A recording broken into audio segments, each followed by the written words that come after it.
In Matthew 28, verse 18, Jesus, just before he was to leave his disciples and return to his Father in heaven, he said this, said, "All authority in heaven and on earth has been given to me. Go therefore and make disciples of all nations, baptizing them in the name of the Father and of the Son and of the Holy Spirit, teaching them to observe all that I have commanded you, and behold, I am with you always to the end of the age." We're going to take a break from our study through the book of Proverbs this morning and talk about something else that I believe is important for us as followers of Jesus and as part of this church in particular. Back in February of 2010, which is 4 years ago now, a group of people from our church went on a short-term mission trip to the rural western area of Kenya, Africa, where they met and worked with several of the local churches in that area. And from the connections made on that first trip, a growing relationship has been established between our church and this handful of churches in that area of Kenya. You may remember Pastor Boaz from that area came and he visited with us on a Sunday morning in November of 2010.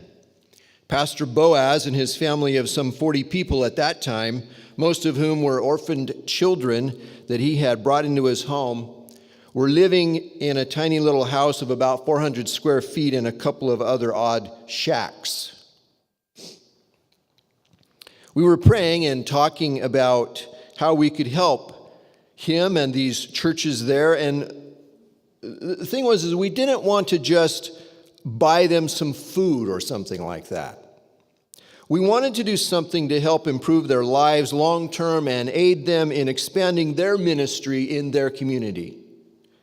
So after a lot of consideration, we decided that building a new house for Pastor Boaz and his large family of orphans would be one of the most helpful things that we could do for them at that time. So I presented that plan to you guys, and together we raised the money needed to build the house. We then sent Shane Tiller and Rick Barnes back to Kenya in January of 2011 to oversee the building project and to investigate other ways that we might be able to help them. Our church has continued our relationship with Pastor Boaz and the others in that area of Kenya and have continued to pray about how our church can help. A few months ago, we began working on a plan to help a few of these pastors who had taken dozens of orphan children into their homes. Again, we didn't want to just buy some food for them. We wanted to help them establish a sustainable source of food and income. And so the Goats and Bikes mission was born. And as you may remember, we sent Shane Tiller and Jerry Coronado back to Kenya a few weeks ago for that project. I've asked Shane to share with us this morning. Shane has been one of the main visionaries for the work in Kenya from the beginning, and he served as our representative and liaison and main contact person with Pastor Boaz and the other churches in Kenya. So I would like you to give Shane a warm welcome.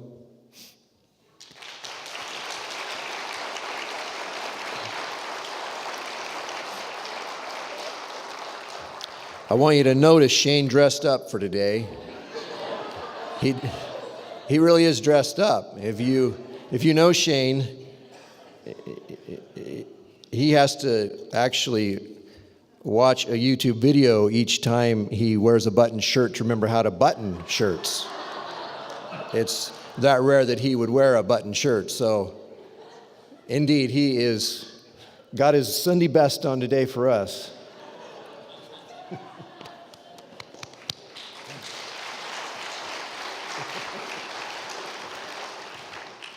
Now I get the mic. Pastor. Well, it was a a bit discouraging when I had about 10 people go, "Oh, are you speaking today?" And I was like, do I really dress that awful that I put on a button shirt with long sleeves and everybody knows that I'm up to something?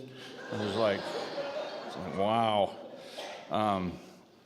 So what I wanted to share about was, I shared at the men's meeting, a men's breakfast yesterday morning, so some of you guys have already heard what I'm going to share about. But I'm going to talk a little about missions and mission trips, and then we're going to show some photos of the trip that me and Jerry went when we were in Kenya, and some of the things that we did and the things that we accomplished, and some of the things that we would like to do in the future there, what our next project we're looking at doing there is. So I've got notes here. I need notes. When I say the word we, like if I say we did this or we did that, I'm really talking about us as a church. If I say we built a house for Boaz, I mean we, as a church built the house there. I just had the privilege of going there, being the guy that got to go over there and hang out and kind of oversee the thing. But it was a community project. It was something that we did as a body of believers here at Touchstone. So this is all inclusive of you guys.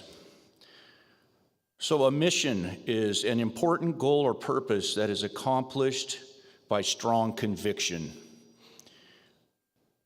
When I think about mission trips and missions, the first thing that comes to my mind is the mission field right here in Sacramento. And I think it's important that we recognize every time we step out the door that we're entering the mission field, and that our community right here is in great need of being ministered to on a lot of different levels. And as a church, we do that. We have serving seniors and grace works.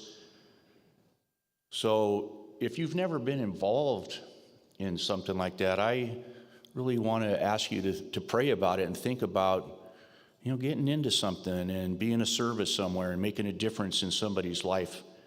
You don't have to travel to a foreign country to accomplish a mission trip. You can accomplish it right here. My first mission field that I was ever involved in was with drug addicts and alcoholics, and I'm still involved in that. And the reason was I knew the talk, I knew the culture, and I had lived in their country for a long time.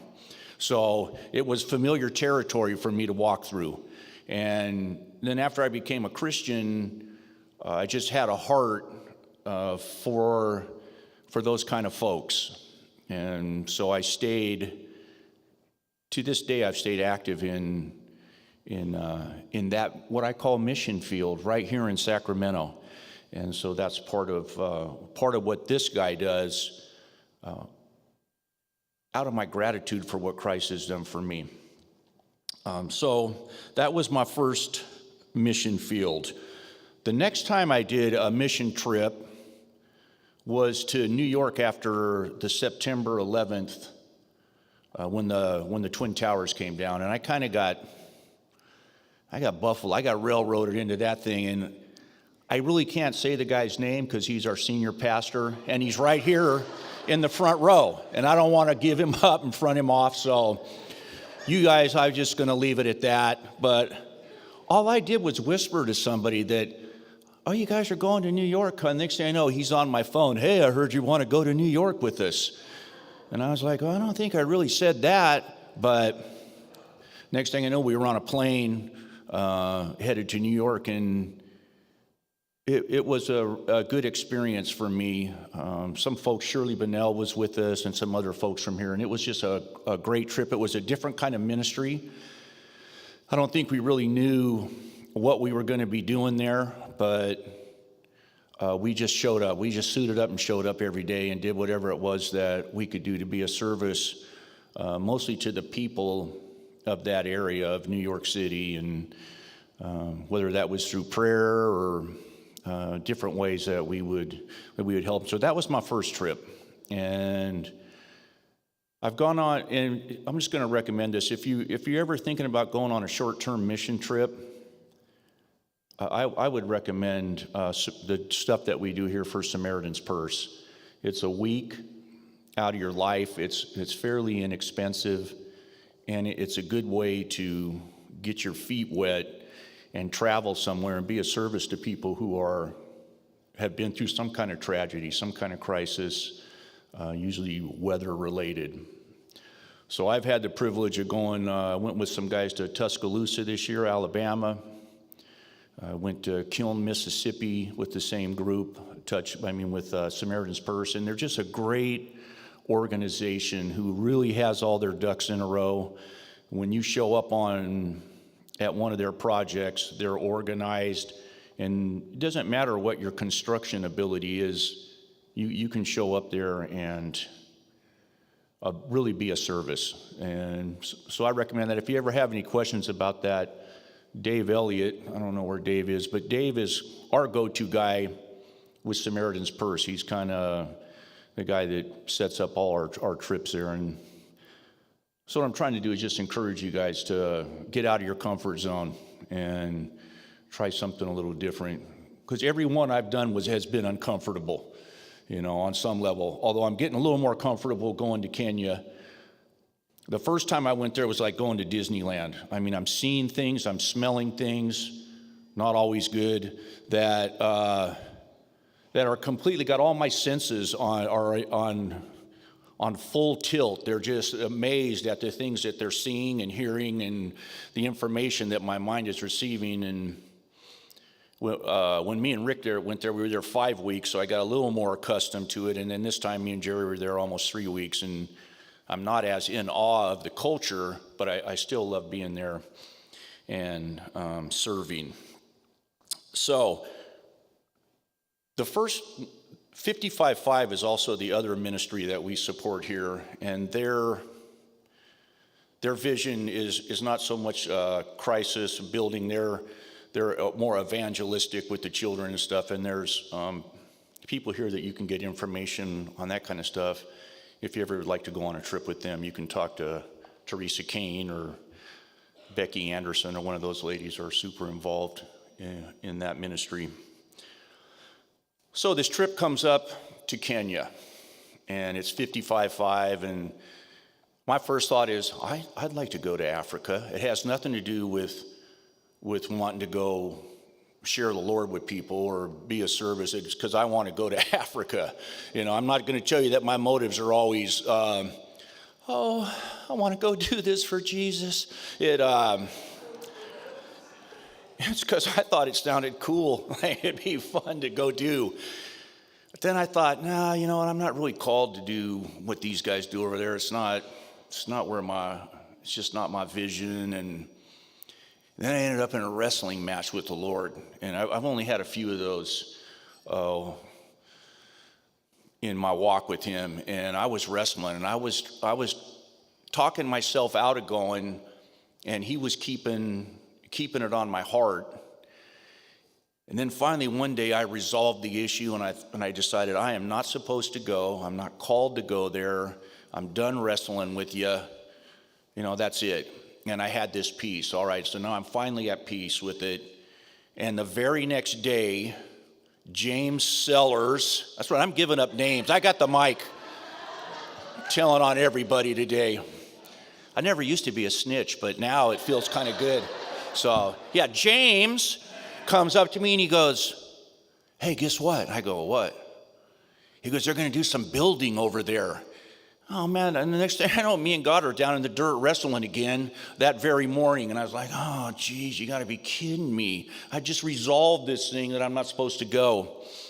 So I ended up going, and it was a great trip, but the Lord had gotten me over there for something other than this. And what happened was God did something in my heart over there with the people and the friends that I met.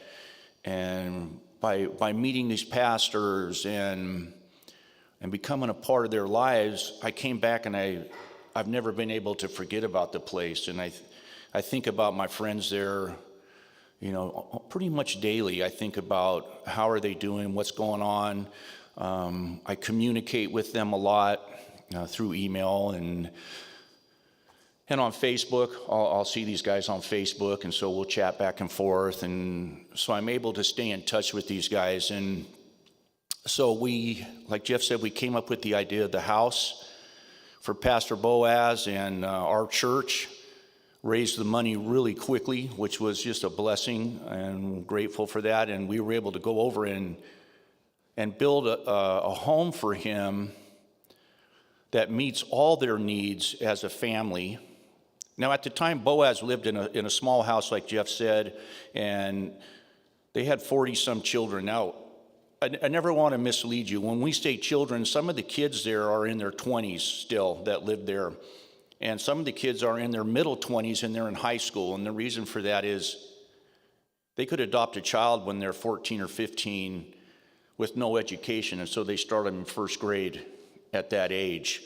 And their main priority is for these kids is to meet their needs spiritually, physically, emotionally, and educationally. They lay down everything they can to make sure that their kids go to school and get an education, or they're just destined to a life of poverty over there. So it was a trip because Jerry was asking me, he goes, "Hey, which of these kids are Boaz's?"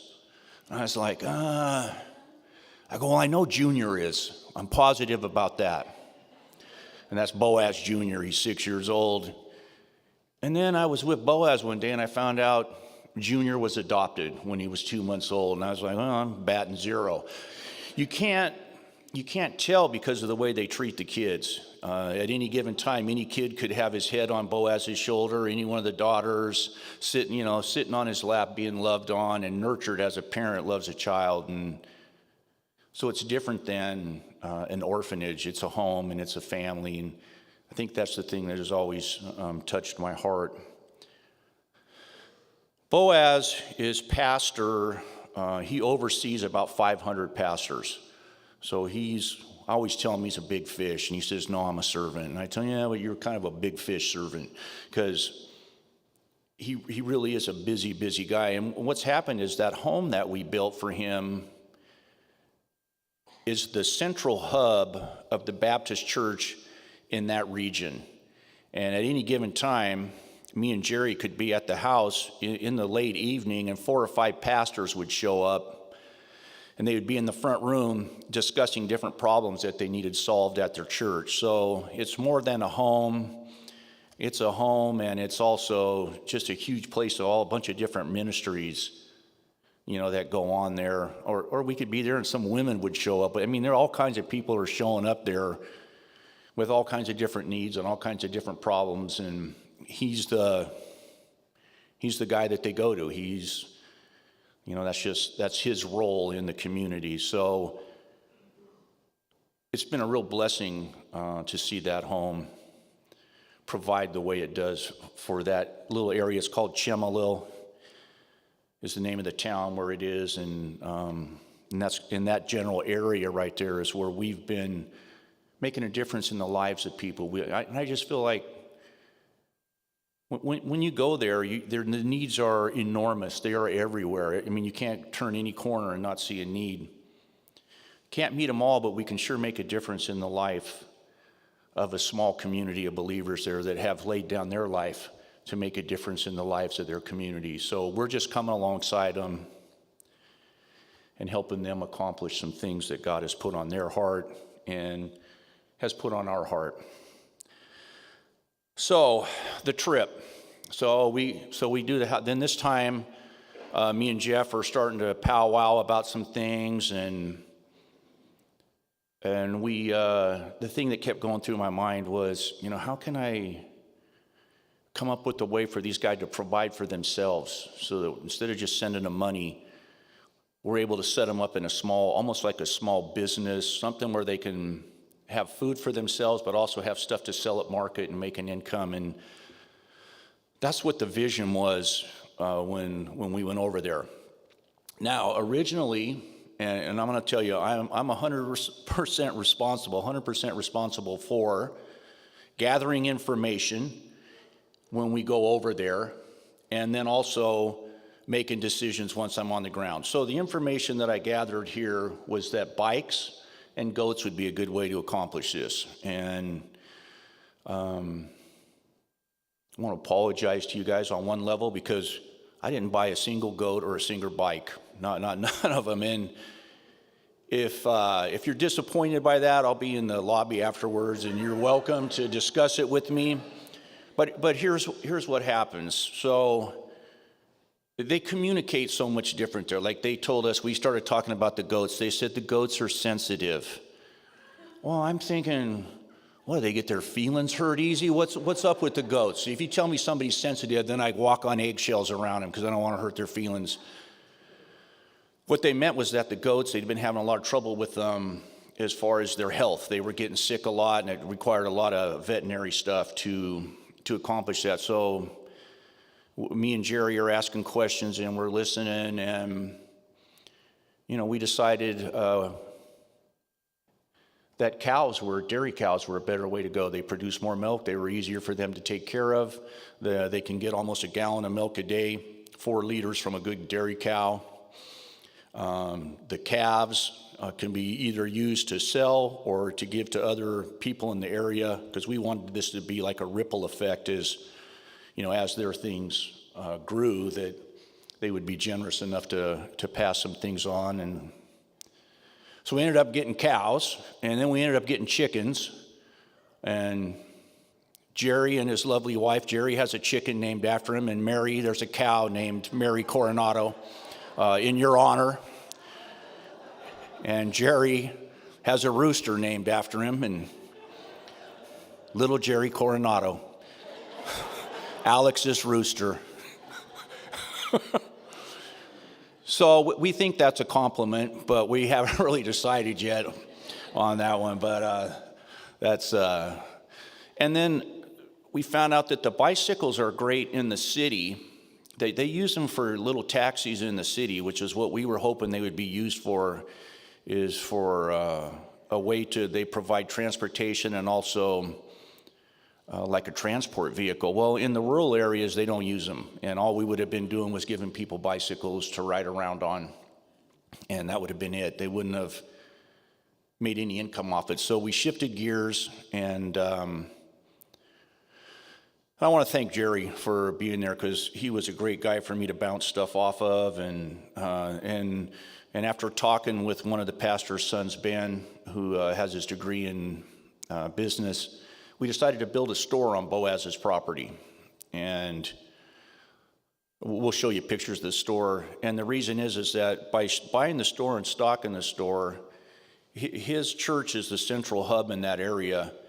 It sells sodas and grains and sugar and bread, and they were making this stuff called chapati every day that you fry in a pan. It's like a fried tortilla. And so it already has an established clientele. It just needed a store for them to purchase stuff. So it'll be a great way for them to serve the community and also make a living and make a profit. And, so we just felt like that was the right thing to do. So shifted gears there. The final decision is mine there. And the only reason I'm saying that is, if you're disappointed, I don't want you giving the pastors any flack. You can come to me. I'm the guy that is responsible for everything that takes place there, and I'm willing to explain to anybody how we made a change in our plan. So I'm just kind of owning that. So that really is about it. One of the things that we're talking about doing is Pastor Jack has 32 children, and when we first met Jack, he walked 3 hours to his church and back. 15 years he'd been the pastor there. And his only desire was that he would be closer to his church, so during the week he could minister to his flock, to the people that came to his church. So 2 years ago, we moved him, and we've been renting. Really, it's just a big chicken coop for him and the kids, but it's only 10 minutes away, from where his church is by foot. So it's been a real blessing for him and his family, and it's $300 a year is what the rent is on this place. So when I was there, I was shown a piece of property, and when they first showed it to me, we had just gotten there, and I had other things on my mind. I said, yeah, we'll look at it, but Me and Jerry were focused on getting all our projects started. We had to do a septic tank, redo the septic at Boaz's. We had the store, cow barns, chicken coops. We had a bunch of stuff on our mind that we were trying to get done. And so I was looking at the property, but it wasn't really on my radar screen yet. And then as time went on, I couldn't forget about the property. And so I went out 3 more times and looked at it and took photos and measurements. And anyway, our desire is to purchase this. It's 1.5 acres of land, and to purchase the property and build a home for Jack on it and his children. And it would be a great place for him to have garden, to have crops, to keep the chickens and the cow, to keep the kids, and just a great opportunity. And it's very close to the church. It's in that same area, so it's only a few minutes from the church also. So that's the project that God has laid on my heart and on our heart here, and that's something we're praying about, and I think Jeff will talk about it a little bit more. But we're getting kind of close to the end of time here, so I'm going to show some photos, and it'll just give you a little overview of what the area looks like and what we did there. And so we'll start with, okay, this is inside Boaz's home, so you can kind of get an idea of the house. And what was interesting, we didn't have tiles on the floor. The floors were concrete, and Boaz told me, he goes, his wife, Mama, all the older women are called Mama and Baba. So Mama Helen started making Boaz buy tile and getting tile put on the floor so that when we came, they would know how much we appreciated the home by the improvements that they had made to it on their own. And at first I thought, we're just a bunch of guys, we don't care. And then I thought, the women aren't any different there than they are here. They had guests coming and they wanted the house looking good, and same principle, different country. And so this is Boaz's mother in the picture with Jerry. And we arrived on a Wednesday night in Nairobi, and then in the following morning we flew to Kisumu. And Boaz's brother-in-law had been murdered that night, about an 1.5-hour drive from where we were staying. So that week, the whole family was in the house. His brothers, his sisters, his mom, the sister who lost her husband, her kids. Her husband was murdered in front of them. The thugs broke in a window and shot him. And so that, we call her Donnie, which is grandma. So me and Jerry would always say, Oyare Donnie, or Omosi Donnie, which is hello or good morning. And anyway, so we'll go to the next picture. This just kind of gives you an idea. This is the front of the property at Boaz's house, and that's the church. The brick building is Boaz's church. And the boys are just moving some sand out there. Originally, we were going to put the store right there, and that little dirt road is the main travel through from this part of Chemelil out to the paved road. So they're just moving the sand, because once we made a decision to do the store, we got rolling on it right away. We said, let's do it and get cracking on it. And so that's what that is. Kind of gives you an idea of the area. That is directly across from Boaz's. And these were just the neighbor kids, and so you can get an idea of what the homes look like. That's all sugar cane in the background. And so that's downtown Chemelil, where we're staying. This is the region that we're at. And the neighborhood, I called it my hood. That's my neighborhood and my folks right there. This is standing in front of Boaz's, looking down the street. And so when you walk out and I look down the road, that was my view down the road. And the thing that they were doing right up the road there, less than 100 yards, I still haven't figured out why. I got to ask questions. But they had built a really nice government building. It was almost completed, and it's going to be in the middle of there. So we also thought, well, this is going to be huge for the store, because it's going to have a massive amount of people coming in and out of this place. And so now they've got a little store there. They can get, lunch and sodas and all that kind of stuff. So that also helped us lean in that direction. So next picture, please. Just the children. I love the kids there. All the kids always go, how are you? How are you? I'll go, I'm good. I am fine.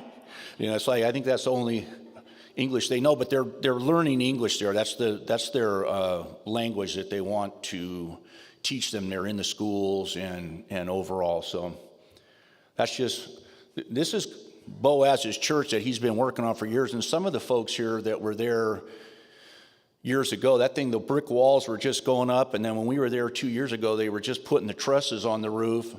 And Boaz is a real visionary. He just builds things slowly but surely. And when he decides that there's a project, it's like God just gives him whatever it takes to start it. The floors are still dirt, but we call it the mega church. It's the Saddleback of Chemelil or whatever. But that's actually, when you see some of the other buildings, you'll realize why this is a big church. Okay, this is Pastor Jack, and those are some of his children. He has 32 children. These were some of the kids that were home the day that me and Jerry went out there. And if you notice, they're all dressed in their school uniforms. And that's because Jack really tries to make a way for all the kids to get to school. That little aluminum house in the back is the house where him and all the kids live. And that's Pastor Jack on the right. And he's just a neat man of God. And when I asked about, is this the right guy to do this for, Boaz, he said he's suffered for a long time. And so I feel real good about. This is at Pastor Cosmos' house, and Cosmos is one of the pastors we work with. He had 25 kids. In a room like this, they put 12 girls, and they sleep on the bed horizontally, so they're 4 next to each other. And so he had 12 girls in that room right there. Little mud house, you can see it's just aluminum roof, and you can still see the wood and the mud on the building. The septic tank. This is what you guys have all been waiting for. You've been on pins and needles about the septic. We built the house for Boaz, and I think what they didn't take into consideration was that now they have a home with 3 showers, 3 toilets, 5 sinks, because we put a shower in each one of the bedrooms. Boaz has his own room now, where him and Helen used to sleep in the grain room where they stored everything. Now they have their own bedroom and a guest room, which was nice because that's where his sister, who had just lost her husband, stayed. And then the boys have a shower and a bathroom, and the girls. And the point of that is there's a lot of what we call gray water being introduced to the system, and it wasn't adequate. So these are the Fundis, which is a construction worker, and they're starting to build the new septic tank right behind Boaz's home. So that was one of the projects that was important to get done there. Okay, we can move on. The store. If you're a great carpenter and you want to go to Kenya, you're of absolutely no use. I'm serious. Unless you're good with the machete. And if you look at that, they're all tree limbs. That thing's made out of tree branches. And other than the only thing that guys like me are good for there is mixing concrete and wheelbarrowing and being a grunt, because they build everything their own way and they already know how they're going to do it, and digging post holes or something. But construction wise, even the trusses are made out of branches. But so that was the store, and that's right in the front of Boaz's property. So anyway, we'll move forward. Here's the store. They're putting the awning on it. The guy on the right, on my right here, I think it's your right. Yeah, is Evans, and he lives with, he's one of Boaz's guys that lives there, and Evans was our Fundi Gitello. That's our construction foreman. And so he had all the projects going, which was amazing for this area to have this many things going on. Because he had this going, he was overseeing the septic, the barns for the cows. He was on top of everything, and we made sure that he was, that we took care of him on the side a little bit just to keep him motivated. Because one day I came out and the Fundis that were digging the hole were gone. I'm like, where'd they go? And they said, they must have knew we were gone and left. So after that, I lied to them, you guys. Lied like a dog and told them, hey, look, I'm going to be around here all day if you guys need anything. I'll either be in the house or over at the church. Just come find me. I didn't want them knowing I was leaving. I know you guys think I'm a sinner, right? Trust me. I was telling them yesterday, the lies have been a lot worse than that in this walk. So If that's what it takes to keep the projects going, that's what I did. Here we are. Jerry, is that your rooster in your hand? Is that little Jerry? Is that little Jerry Coronado right there? That's Pastor Cosmos and Jerry. We're loading up 30 chickens in the van, and we're distributing. We got 27 hens and 3 roosters for 3 of the different pastors, so that they could start having eggs and little chickens to sell at market and stuff. So we're out at this guy Washington's house, the chicken guy, and we're loading up the van. So anyway, that's what that is.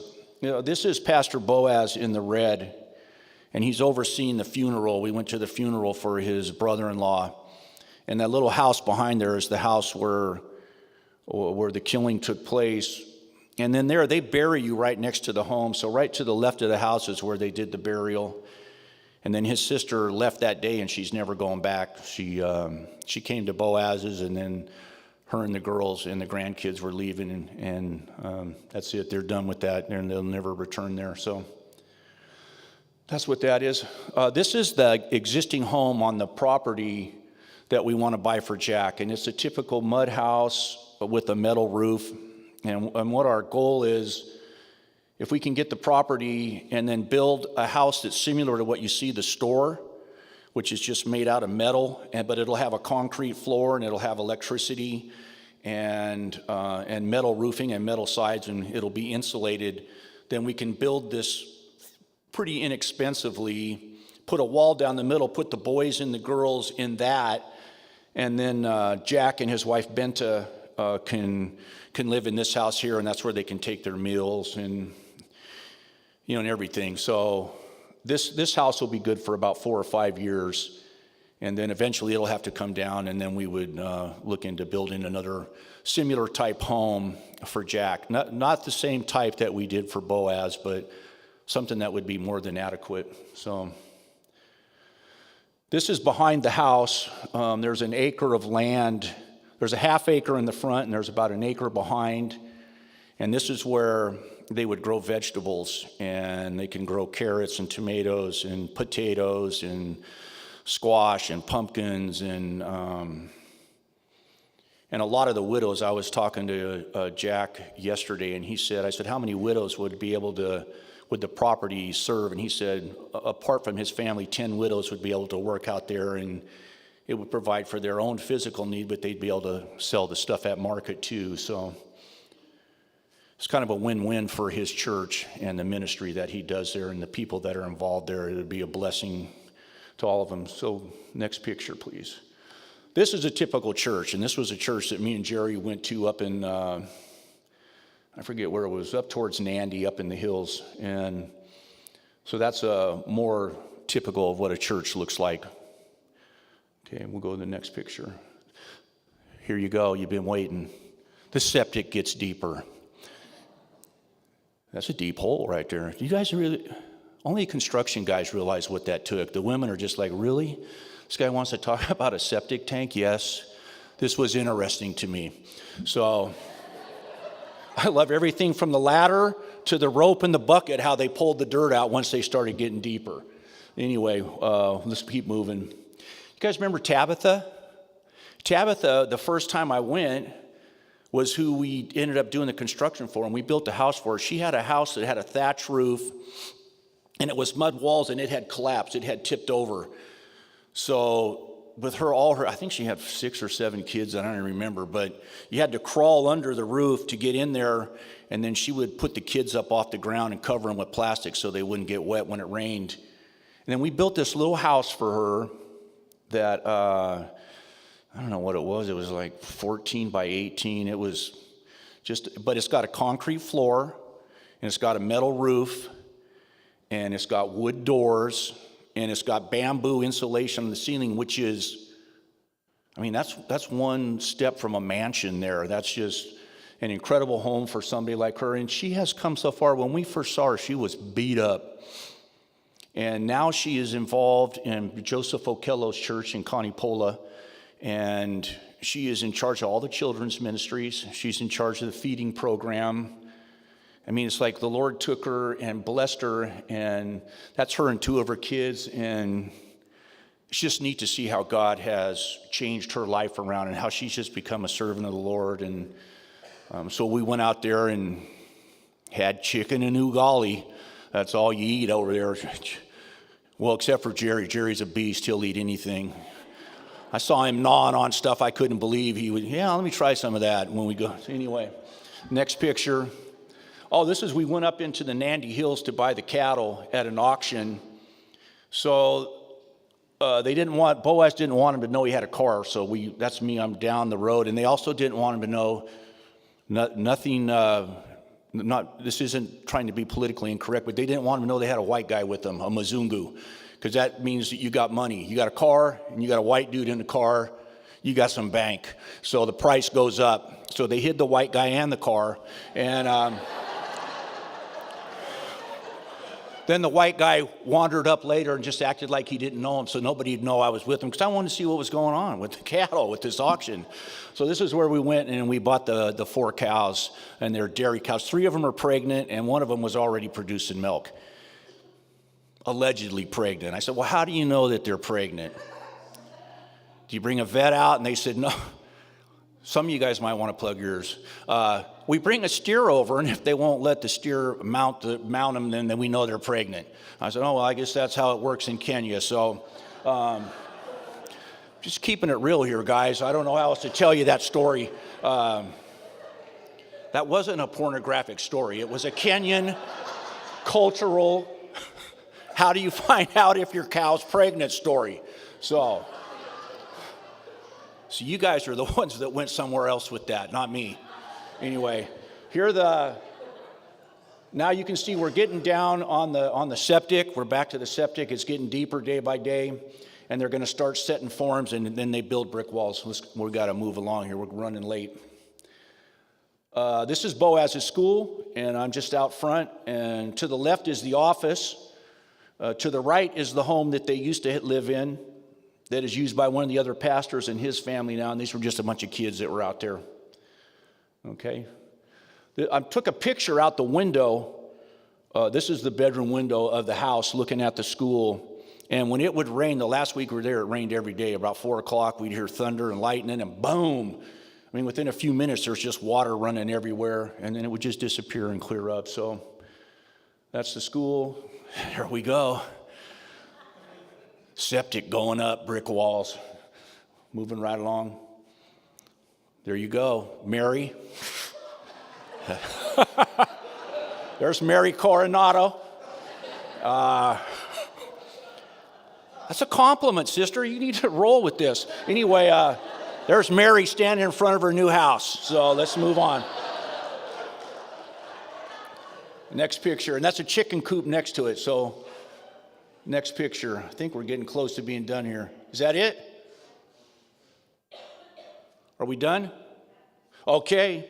Well, I want to thank our church body for supporting us in this ministry, and you know, you guys have really made the difference in the lives of a handful of people over there, and their world is different as a result of what we're doing over there. So thank you, and pray about being a missionary. You already are one. You just got to let the clutch out and go do something.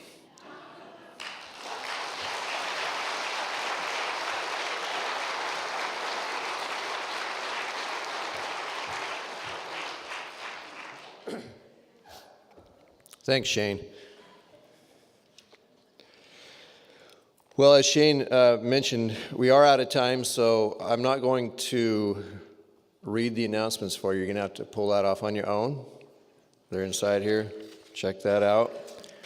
In regards to this project, if you'd like to contribute to that, to this project, just make a note on the memo line of the check or on the envelope that you turn in, or put a note in with it or something like that. And just put Kenya on it. That's good enough, and we'll know. But the estimate of for getting this property and putting this house on there, we're figuring is going to be a little less than $6,000. So we're not talking about a huge amount of money. And I would love to be able to turn that around in just, you know, a few quick weeks, and you know, get this thing taken care of for Jack, and just watch how the Lord will use him in his ministry over there to bless people. I love that story of Tabitha and just that transformation, by just doing what is a relatively simple thing. I mean, I think it was about $600 for that house or something like that you guys built. And profound impact that it has on people's lives. So pray about that, how we can help these people out. Let's close in prayer. Lord, we thank you for the opportunity that we have to participate in your work all over the world. We live in a very fortunate and blessed place. We get to be part of what you're doing. And God, I ask you would bless each person here. Go with us this week. And Lord, just remind us of your great love for each of us. In Jesus' name, amen. God bless you guys.